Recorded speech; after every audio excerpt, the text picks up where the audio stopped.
IPL যে স্ট্যান্ডার্ডে গেছে বা যা হয়েছে সেটা হইতেই পারে, বাট আমি যেটা বললাম অনেক সময় দেশ আগে চলে আসে, এটা মানতেই হবে। কিন্তু ডেফিনেটলি যেটা আমি বললাম, আপনি যদি এখন ইন্ডিয়ার কথা বলতে চান, ইন্ডিয়া যেমন অনেক প্লেয়ার আছে, আপনি ইন্ডিয়া যদি মেন টিম না খেলে সেকেন্ড টিম যে কোনো ওয়ার্ল্ড ইন্টারন্যাশনাল টিমের সাথে ফাইট করতে পারবে, ভালোকে জিততেও পারে।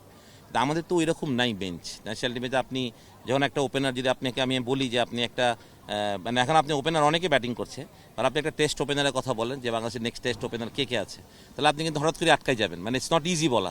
কিন্তু আপনি যদি ইন্ডিয়া টিমকে আজকে বলেন, তো ওরা কিন্তু আরো 10-12টা নাম বলে দিবে যারা এরা ওপেন জাসফাল ওপেন করতে পারবে, এ পারবে ও পারবে। সুতরাং আমার মনে হয় যে এগুলো আমাদের চিন্তা করা উচিত। আমরা ধরেন যখনই বলি আমাদের জিনিসগুলো কেন করা হচ্ছে, ধরেন সব ডিসিশন তো মানে যে আমাদেরও জানতে হবে সেটাও কথা ঠিক না।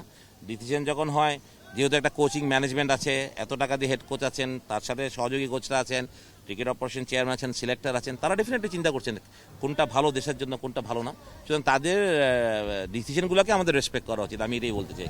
নট রিয়েলি, সেটাও ক্লিয়ার করছে মোস্তাফিজ আসাম মানে জিম্বাবুয়ের সাথে খেলবে ছিল না, তার ওয়ার্কলোড ম্যানেজমেন্ট করার কথাটা যে জাল ভাই বলেছেন, তো সেটাও বলেছেন। আমার মনে হয় যে ইটস নট নেসেসারি মোস্তাফিজ প্রথম 2 ম্যাচ নাও খেলতে পারে, বাট হ্যাঁ একটা সেটআপের সাথে থাকাটা, টিমের একটা যেহেতু ওয়ার্ল্ড কাপ যাচ্ছে, একটা টিম আছে, বন্ডিংয়ের ব্যাপারটা আছে, তাই এগুলো সব কিছু মিলেই হয়তো তারা এটা চিন্তা করেছে। ইটস নট যে মোস্তাফিজ না খেললে আমরা জিতবো। আমি মনে করি তাসকিন না খেলে যে বাংলাদেশ জিতবে এটা কোনো কথাই না, বা অন্য কোনো একটা টপ বাটার ব্যাটসম্যান যদি না খেলে জিতবো না। বাট হ্যাঁ, টিমের জন্য যে তারা, আমি যেটা বললাম, যেটা তারা প্ল্যান করেছেন, এই প্ল্যানটা তো আমি জানি না। সুতরাং আমার এক্সিকিউট করা বা আমার বলাটা তাদের এগেইনস্টে চলে যাবে ডেফিনেটলি, কারণ আমি তো জানি না। যদি আমি জানতাম তাহলে আমি হয়তো আরও ক্লিয়ারলি বলতে পারতাম। বাট যেটা যে আল্লাহ বলেছেন মোস্তাফিজের ওয়ার্কলোডকে ম্যানেজ করা, সেটা একটা বড় ব্যাপার সত্যি কথাই। কারণ এর আগে সত্যি কথা একটা ওয়ার্ল্ড কাপে কিন্তু দেয়ার এক্সোস্টেড ছিল, তারা তাদের পারফরমেন্সে এক্সোস্টের কারণে তাদের পারফরমেন্স ভালো হয়নি। কারণ আপনি জানেন যে গত টি20 আমরা ভালো করিনি, সুতরাং আমাদের জন্য একটা অপরচুনিটি বাংলাদেশ ক্রিকেটের জন্য যে এই ওয়ার্ল্ড কাপে আমরা আমাদের শোকেস করতে পারি আমাদের পারফরমেন্স, সেটার জন্য আমরা সবাই মুখিয়ে আছি।